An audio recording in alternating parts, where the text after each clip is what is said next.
Two truths can be true at the same time. You love them, you miss them, you want them back, and yet you know it was not right. You know you should not, could not accept the way that things were before. And those two things existing at the same time is a very, very confusing and difficult experience, because it's like you can't move back and you can't move forward. You can't let them go, but yet you don't want to go back to the way that it was, and yet you want them back at the same time. That is so confusing. And I know that because I have absolutely been there.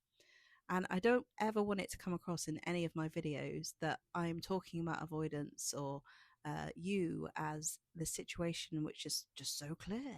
You should just leave. That's not what I'm trying to say. I know that you can't do that until you actually feel ready to do it. And even when you do, and if you do, you still might not.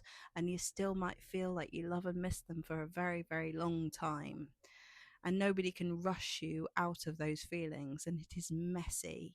You might go back and forth a million times. You might try again with this person, and again and again and again, and that is all very normal. Okay, I just wanted to say this because I wanted to remove any sense of shame about this happening, because these relationships are highly addictive. These relationships with avoidance in particular are intoxicating in many ways. They're amazing in many ways. The connections are so strong and so special, and yet they're also very harmful.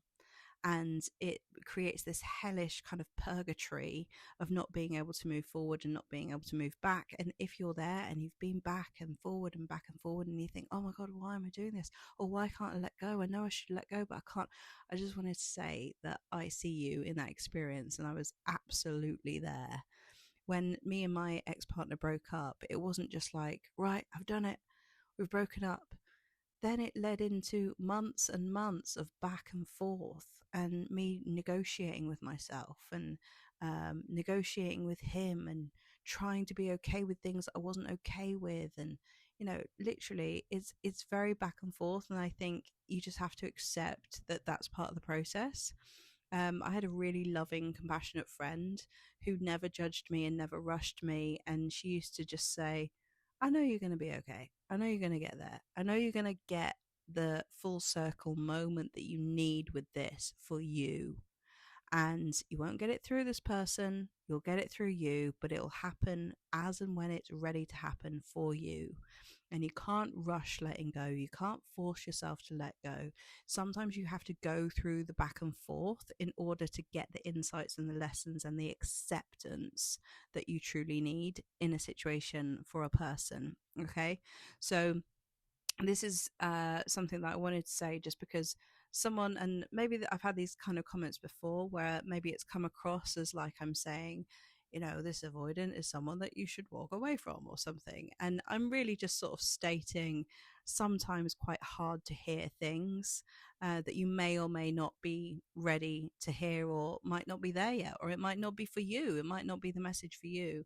You just got to take what resonates at the time and trust your own journey, not my journey, not anybody else's journey, but your journey is your journey. Your relationship with this person is your relationship with this person, nobody else. That's one of the things that's kind of difficult about these situations, is that they are irreplaceable relationships. Nobody's ever going to replace you, and nobody is ever going to replace this person. And as a result, that is a completely unique dynamic.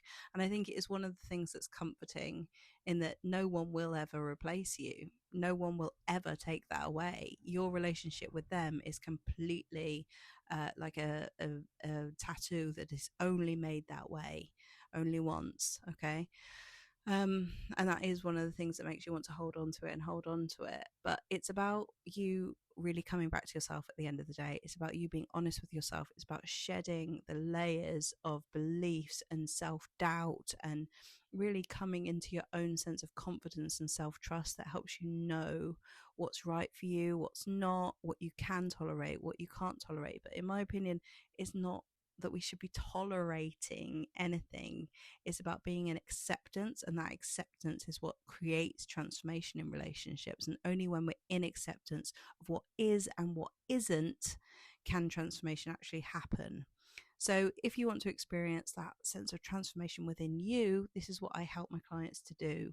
And this is where the breeding ground happens for actual change to happen in dynamics like this. And I'm not saying that we can promise that a relationship with this specific person or the person that you're thinking about will turn to the way that you want it to be. But I can say that the change that will happen when you work on yourself in this way will create a snowball effect of positive things that happen in relationships here on out when you start looking after yourself and start choosing yourself and start really living a way that is authentic to you and in alignment with who you really are. That's when the people and the things and the places that we're meant to have in our life all start to come to us rather than us chasing them.